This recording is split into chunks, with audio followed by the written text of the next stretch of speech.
Wifey in the bay going crazy. Put peace on the hood, Mercedes. Young boys letting off 80. Leaning next to a DR like Haiti. This ain't no Porter, no Bailey.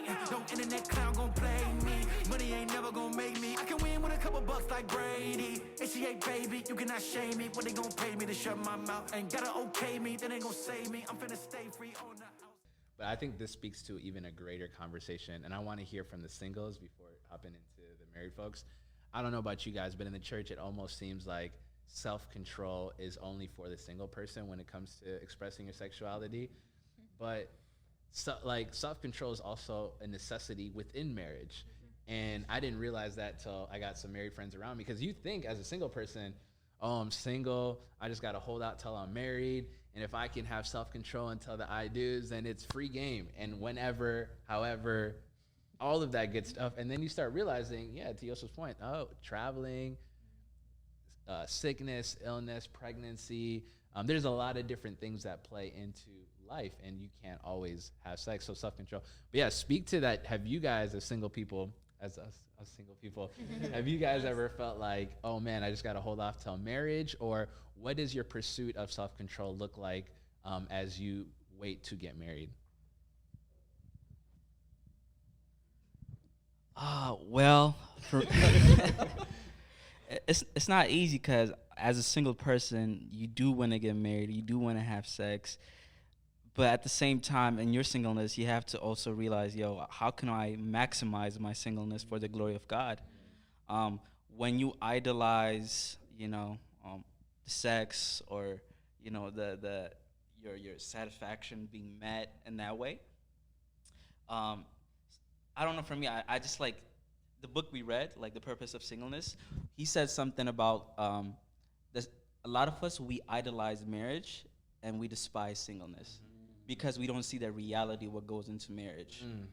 In marriage, there's certain things, like he says, like he can't just do whatever he wants, and she can't do whatever she wants. Right. Worldly problems, bro. Right? Like, in the same way, like in my singleness, I have to help myself get there. When I get married, it's not about me. Right. It's not about what I have to say always. Right. Just having the understanding now, so I can prepare myself best for my wife when I get there. Right. It's not easy, because you want to have sex, you want to enjoy these things, but like what helps me like stay self-disciplined and control my sex drive is like ultimately when I get there, I'll do it the best of my abilities. And I think like that transfers over, because I think like from conversations I've had with married folks, like just because you then get married doesn't mean it's like all the time. So For real. I think if you're practicing self-control, serving somebody else, all right, I want to do this, but God help me to submit in this way. I think that when you get in marriage and your wife's like, nah, not tonight, I'm going through this, my parents are going through such and such, and there's a 7 week period where like, there's nothing going on, but you've already built up that practice. Like, y'all got something to say?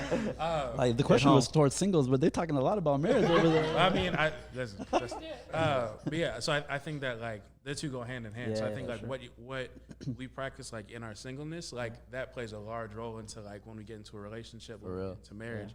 Because if I'm just so used to just feeling my own desires, and that gets met with somebody else, like there's gonna be a lot of friction. If I'm just used to like I'm doing me, I don't care what anybody else says. I'm thinking about myself, whatever.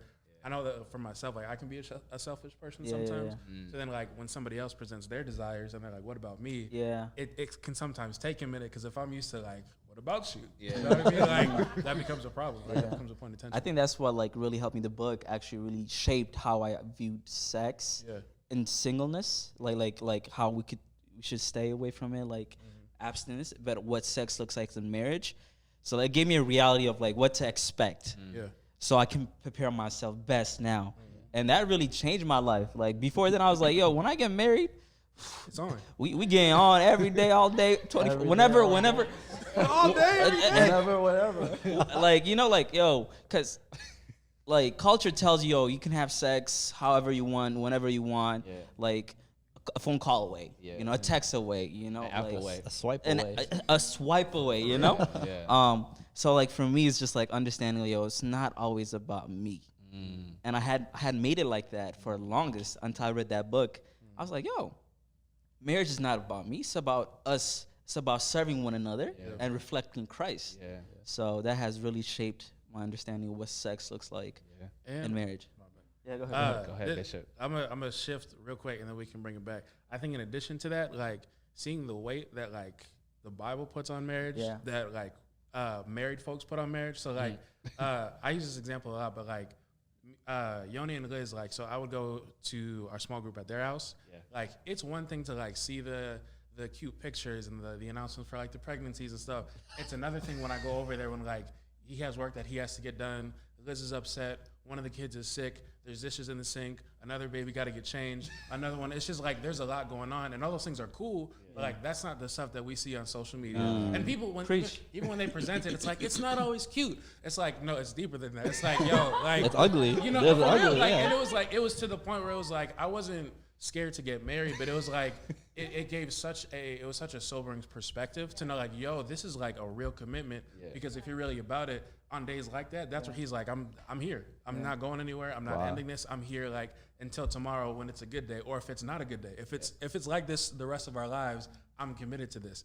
And like having that perspective, I was like, yeah, this is kind of a lot. Like, you know what I'm saying? Not that I'm afraid of it, but I think like having that understanding of it, in addition to sex, and knowing that like, yo, it's not just about the sex. It's about like when you have the sex, when she gets pregnant, when the baby's here, and then having to just understanding like there's work on both sides. Yeah, like you you know know, what it's not greener on the other side. It's greener where you water it. You know. Yeah, So are you watering your singleness or are you watering the marriage? Like that's where you enjoy it. Yeah, literally, like each aspect has its own difficulty. Yeah. And I think a conversation we've had too is like, is it harder to be single or to be married? That conversation, we had a whole could debate. go Yeah. like any type of way. Yeah. But I think the reality of it is that like there's challenges on both sides. So like you can't just travel because you have somebody you have to check in with. You're married, bro. Yeah. You know what I'm saying? Like I can just kind of pick up and leave. But like when it's cold and rainy outside, I might not have somebody I can like go home to. I'm by myself. So My bed is warm cold me and up that. right now. You know what I'm saying? I'm trying to be the little spoon. You know what I'm saying? Hey, shout out to the little spoons. But yeah, so I think like the reality of it is like, is one harder than another? Sure, but it might depend on the relationship, different aspects, whatever. But like both sides of it have like their own challenges that are really challenging for that person in the season that they're in.